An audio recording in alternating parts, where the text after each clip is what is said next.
ลิปวิดีโอนี้จะมาสอนวิธีการเปลี่ยนคะแนนหลัก2มาเป็นเงิน Data เนาะก็เฮ็ดคลิปไปแล้วเนาะแต่ว่าจะเป็นคลิปรวมทั้งหมด4หลักเข้ากันก็คือหลัก2หลัก7หลัก5หลัก9เนาะ10หลักแล้วก็เดี๋ยวนี้ก็มีโอกาสจะมาสอนวิธีแยกเนาะก็คือวิธีการแยกการตั้ง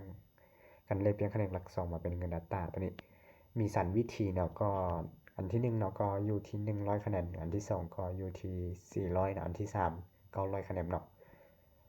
ก่อนที่เราจะเปลี่ยนคะแนนได้เนาะเราต้องรู้ว่าเงินคะแนนหรือว่าเบอร์ของเรานั้นมันมีคะแนนทั้งหมดเท่าใดเนาะหลังจากที่เรารู้คะแนนของมันแล้วเราจึงสามารถเปลี่ยนได้ถ้าเราอยากรู้ว่าเบอร์ของเรานั้นมีคะแนนเท่าใดเนาะให้เข้าไปเลยเนาะหมายดาว122เนาะแล้วก็หมายเลขกดโทรออกแล้วก็ทางศูนย์ของเขาเจ้าจะส่งข้อความมาทางเบอร์ของเราว่าเบอร์ของเรานั้นมีคะแนนทั้งหมดเท่าใดเนาะหลังจากที่เรารู้คะแนนของเราแล้วเราจึงสามารถเปลี่ยนได้เราเข้าไปวิธีที่1เลยเนาะก็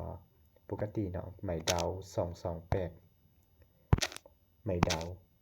114หมายเลขกดโทรออกรหัสตัวนี้เนาะจะใช้คะแนนอยู่ที่100คะแนนเนาะ100คะแนนจะเปลี่ยนได้อยู่ที่1,000 เมกะไบต์หรือว่า1กิกะไบต์เนาะ100คะแนนโดยตัวนี้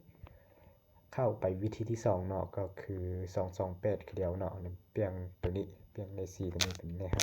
5หมายดาว228หมายดาว115มีแสดงกดโทรออกเนาะ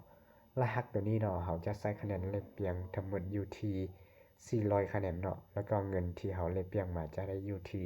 5,000 เมกะไบต์หรือว่า5กิกะไบต์เนาะตัวนี้จะรหัสตัวนี้จะเป็นวิธีการเปลี่ยนคะแนน400คะแนนเนาะตัวที่3เนาะก็คือ228หมายดาว228หมายดาว116เนาะ116แล้วก็กดโทรออกรหัสตัวนี้เนาะก็จะได้เงินจะได้ใช้คะแนนเนาะเปลี่ยนอยู่ที่900คะแนนเนาะ900คะแนนแล้วก็เงินที่เราจะได้ในการมาก็อยู่ที่12กิกะไบต์หรือว่า12,000 เมกะไบต์รหัสตัวนี้จะเป็นรหัสการเปลี่ยนคะแนนอยู่ที่900คะแนนเนาะ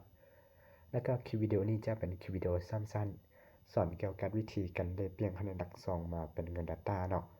ก็มีทั้งหมด3วิธี1เนาะก็อยู่ที่100คะแนน2 400คะแนน3 900คะแนนเนาะเจอกันคลิปใหม่